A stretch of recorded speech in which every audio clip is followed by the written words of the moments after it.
দারুণ সুস্বাদু এই ঝরঝরে ঝাল নোনতা সুজি বা সুজির পোলাও বানানোর জন্য প্রথমেই গরম কড়াইতে সুজি দিয়ে হালকা করে ভেজে একটা পাত্রে ঢেলে সুজির সমপরিমাণ প্লেন জল দিয়ে ৮ থেকে ১০ মিনিট ভিজিয়ে রাখবো।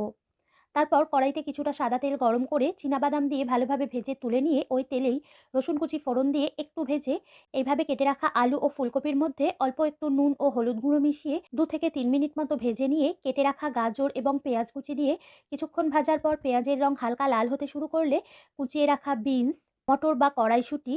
কাঁচা লঙ্কা কুচি এবং দানা বাদ দিয়ে কেটে রাখা টমেটোর মধ্যে অল্প গোলমরিচ গুঁড়ো আর পরিমাণ মতো নুন মিশিয়ে কিছুক্ষণ ভেজে নেওয়ার পর সব সবজি পুরোপুরি সিদ্ধ হয়ে এলে অল্প চিনি ও ম্যাগি মশলা মিশিয়ে এর মধ্যে ভিজিয়ে রাখা সুজি দিয়ে গ্যাস কমিয়ে ২ থেকে ৩ মিনিট ভেজে নেওয়ার পর সুজি এরকম একটু ঝরঝরে হয়ে এলে এর মধ্যে ভাজা চীনাবাদাম আর সামান্য একটু নুন মিশিয়ে গ্যাস বন্ধ করে সবশেষে ১ চামচ পাতিলেবুর রস কিংবা টমেটো কেচাপ মিশিয়ে নিলেই আজকের রেসিপি পরিবেশনের জন্য তৈরি হয়ে যাবে।